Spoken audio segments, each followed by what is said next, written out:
ఒక లోకల్ ఎమ్మెల్యేను రాజకీయ పార్టీల మధ్య విద్వేషాలు ఉంటాయి, ఎన్నో విమర్శలు చేసుకుంటారు, ప్రతి విమర్శలు చేసుకుంటారు, ఇది సాధారణం. కానీ కరీంనగర్ నగరంలో ప్రప్రథంగా కొత్త సంస్కృతి. ఎమ్మెల్యే క్యాంప్ ఆఫీస్ అంటే అది మా ఇల్లు. అందులో ఒక ఎమ్మెల్యేలు వస్తారు, మాజీ మంత్రులు వస్తారు, అందరూ వస్తారు. మా ఇల్లు కాబట్టి. సో అక్కడ ప్రెస్ మీట్ పెట్టినప్పుడు విమర్శ చేసిండ్రు, ప్రతి విమర్శ నడుస్తుంది. కానీ ఎప్పుడు లేని విధంగా ఈ భౌతిక దాడులు అనేది నా ఫస్ట్ టైం చూసినాను.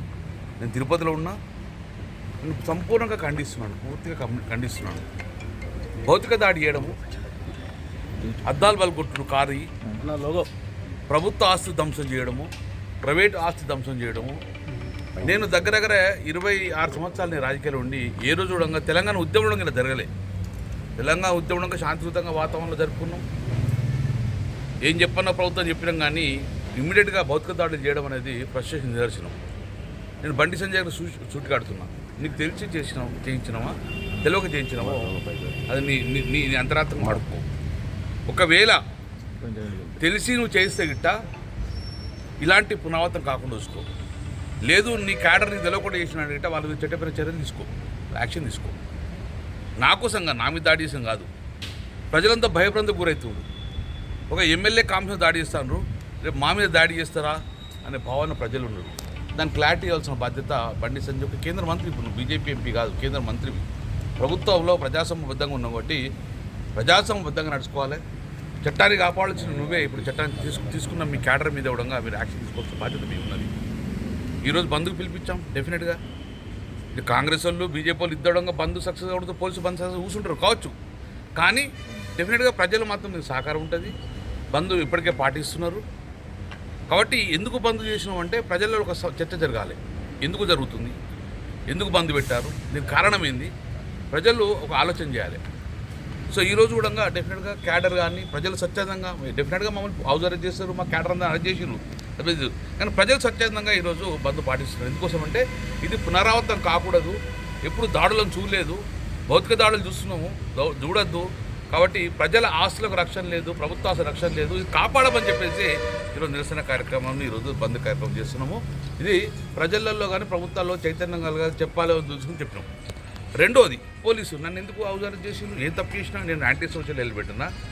నేను పోలీసు కూడా చెప్తున్నాను, కరీంనగర్ పోలీసు కూడా కనబట్టే మామూలుగా అరెస్ట్ చేసుడు. దొంగలు పోయి ఇప్పటికి 1 వీక్ అయ్యాయి. 4 మీద హత్యాయత్నం జరిగింది. వాళ్ళని పట్టుకోరు. కనబట్టే మమ్మల్ని పట్టుకునేందుకు.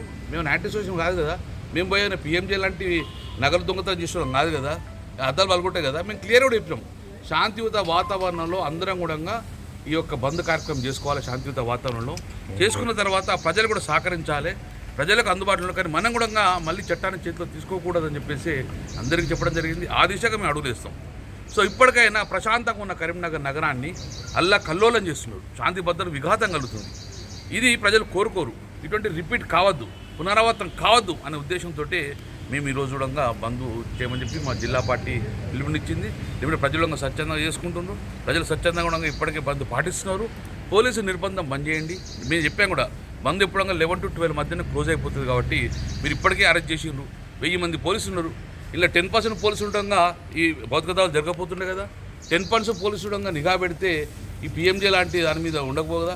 మళ్ళీ 20% పెడితే గిట్ట ఎక్కడ ప్రపంచంలో ఎక్కడ ఉండగా దొంగలు పట్టుకోవచ్చు కదా. మేము మీ కాన్సన్ట్రేషన్, సిపి గారికి మీ కాన్సన్ట్రేషన్, పోలీస్ కాన్సన్ట్రేషన్ అంతా కూడా యాంటీ సోషల్ ఎలిమెంట్స్ మీద, శాంతి భద్రతల మీద నిఘా పెట్టండి. మా మీద కాదు. మేము రాజకీయ నాయకులము, ఎప్పుడంగా ప్రజాపతులము. మమ్మల్ని నిర్బంధించవచ్చు కాదు, అసలు దోషులను పట్టుకోమని చెప్పేసి మేము డిమాండ్. మీ అందరికీ కూడా మీడియా సూచన కూడా ఒకటి చెప్తున్నాను. డెఫినెట్గా బంద్ మేము మమ్మల్ని అరెస్ట్ చేసినా, అందరినీ గృహ నిర్బంధం చేసినా, బంద్ ఆల్రెడీ ఇప్పటికే సక్సెస్ అయిపోయింది. టవర్లో ఎవరు చేస్తలేరు, టవర్లు ఎవరు ఓపెన్ చేయలేరు. స్వచ్ఛందంగా ఈరోజు బంద్ పాటించింది. కాబట్టి నేను వ్యాపార వర్గాలకు అంతే కూడా కృతజ్ఞత తెలుసుకుని అభినందనలు తెలుసు వరకు మనస్ఫూర్తిగా అభినందనలు తెలుసుకున్నాను. దాడి పట్ల కొంత కాంగ్రెస్ ఎమ్మెల్యేలు కూడా దాడి కరెక్టే స్వాగతిస్తారు. బంద్లో పాల్గొనాల్సిన అవసరం లేదు, ఇదేమి ప్రజా ప్రయోజనాల కోసం చేస్తున్న బంద్ కాదు అంట. ఇది కరీంనగర్ నగర ప్రజల భద్రత. మీరు ఇప్పుడు అలర్ట్ కాకపోతే పిఎంజే లాంటి పునరావృతం అవుతుంది. ఇప్పటికీ యంత్రంగా అలర్ట్ కాకపోతే గంగుల కమలాకర్ ఆఫీస్ దాడిలాగా ఇంకోటి అవుతుంది. నేను సీఏలకు ఎస్ఎల్కి చెప్తున్నా, మీ పోలీసులను దాడి అయితే ఇప్పుడు ఎవరే భద్రత మీకు? మీ పోలీస్ స్టేషన్లో కూడా మీరు దాడి చేసే ప్రయత్నం ఇలాగే కొనసాగితే మీ పోలీస్ స్టేషన్ కూడా వాళ్ళు బీజేపీ దాడి చేస్తే ఎక్కడిది మీకు రక్షణ? నేను అనేది అది పునరావృతం కాకూడదు. It should not be happen again, it should not be continue. అది నేను కోరుకుంటున్నా. ప్రజలు కంటి నిండా నిద్రపోవాలి, కడుపు నిండా తినాలని మా ఆలోచన అలాగే కొనసాగింది. మేము ఇప్పుడు 10 సంవత్సరాలు అధికారం ఉన్నాం, మేము 10 సంవత్సరాలు మంత్రిగా ఉన్నాం. మా మీద చాలా విమర్శలు చేశారు, ఇష్టాంశంగా విమర్శలు చేశారు. ఎవరి భౌతిక దాడి చేయలే కదా, ఎవరిని కొట్టలే కదా, కనీసం ఒక్కరైనా పోలీస్ స్టేషన్ లేచి కొట్టిపోలే కదా. అది కాదు మా ఉద్దేశం. మీరు దాడికి విమర్శకు ప్రతి విమర్శ చేయండి, కానీ ఈ దాడుల సంస్కృతి బండి సంజయ్ గారు 80% ఇటువంటి ప్రోత్సహించకండి. మీ ఒకవేళ గిట్ట మీకు తెలియకుండా మీకు క్యాడర్ చేస్తే కూడా కంట్రోల్ చేసే బాధ్యత మీదే. లేకపోతే వాళ్ళు యాంటీ సోషల్ మీడియా తయారవుతారు. నేను మళ్ళీ కూడా చెప్తాను, ఎవరో దాడి చేసినా డెఫినెట్గా రాసుకుంటాం, మర్చిపోం మేము, 100% మర్చిపోం మేము. మా ఆశ్రమం మీద దాడి చేసి చూసి కూర్చోం. అధికారం మీకు శాశ్వతం కాదు, మాకు వస్తుంది అధికారం. కానీ ఎవరైతే దాడి చేసిందో డెఫినెట్గా వాళ్ళకు మాత్రము శిక్ష కంపల్సరీ పడుతుంది. వాళ్ళు డెఫినెట్గా వాళ్ళకు ఏం తగిన శిక్ష అనో ఆ తగిన శిక్ష డెఫినెట్గా పడుతుంది. సార్, హుజురాబాద్ ఎమ్మెల్యే ఇక్కడికి వచ్చి ప్రెస్ మీట్ పెట్టే అవసరం లేదు. కరీంనగర్ అంటే ఒక కరీంనగర్ హెడ్ క్వార్టర్, జిల్లాకు హెడ్ క్వార్టర్, ఉమ్మడి కరీంనగర్ జిల్లాకు హెడ్ క్వార్టరు. ఇక్కడ కలెక్టర్ ఉంటారు, సిపిలు ఉంటారు, ఇక్కడ ఆర్ఎండ్ గెస్ట్ హౌస్ ఉంటుంది, ఎమ్మెల్యేలు అందరూ రావచ్చు. మరి కాంగ్రెస్ ఎమ్మెల్యేలు ఇక్కడ ఉంటారు కదా, గవర్నమెంట్ సత్తా ఇక్కడ ఉంటాడు కదా, మెడిపల్ సత్తా కూడా వస్తుంది కదా, వాళ్ళు పెట్టరచ్చిపోయింది, మామూలు పెట్టరాదా? ఎమ్మెల్యేకు ఎక్కడైనా స్వేచ్ఛ పోయి రాష్ట్రం అంతా తిరగవచ్చు. తర్వాత కరీంనగర్ హెడ్ క్వార్టర్ అనేది అందరు ఎమ్మెల్యేకు ఉంటారు, ఎవరైనా ఎమ్మెల్యే రావచ్చు. కరీంనగర్ హెడ్ క్వార్టర్ ఇక్కడ ఒక కరీంనగర్ కాన్స్టిట్యూన్సీ సంబంధించి కాదు కదా, హెడ్ క్వార్టర్ ఇది, జిల్లా హెడ్ క్వార్టర్ ఇది. 48 గంటల్లో తన పైన చేసిన ఆరోపణలు నిరూపించకపోతే సంజయ్ ఇక్కడ కేటీఆర్ని అడుగు పెట్టనివ్వా అని కూడా అన్నారు. నేను మళ్ళీ అదే చెప్తున్నా కదా, అడుగు పెట్టనియము, ఇల్లు ధ్వంసం చేస్తాము, సంస్కృతి మంచి కాదు అంటన్నా. తెలంగాణ ఉద్యమంలో ఉండగా తెలంగాణ ఉద్యమం సామరస్యంగా ఆంధ్రలో నిలగొట్టలే కదా. నేను అనేది అది, నువ్వు అడుగు పెట్టనియము, గిడిగిరేయటం ఎవరు జాగిరి కాదు కదా. నేను ఒక్కటే మీకు చెప్తున్నా, ఇది ప్రజాస్వామ్యబద్ధంగా నడుచుకోవాల్సిన బాధ్యత ప్రతిపక్ష అధికార పార్టీలో ఉన్నది. మీరు కేంద్ర మంత్రి గారు ఇలాంటి వ్యాఖ్యలు చేయకూడదు. ఇలాంటి వ్యాఖ్యలు సరికావు. ఇది చట్టాన్ని చేతితో తీసుకున్న వ్యాఖ్యలు, వాటిని తీసుకోవద్దని చెప్తున్నాను నేను. మనం అల్టిమేట్గా మనం అందరం కలిసి ఎవరి కోసం పనిచేస్తాం? ప్రజల కోసం. ప్రజల అశాంతి నెలకొనే పరిస్థితి లేదు, ప్రజలు శాంతియుత వాతావరణంలో నెలకొనే పరిస్థితి తీసుకోవాలి.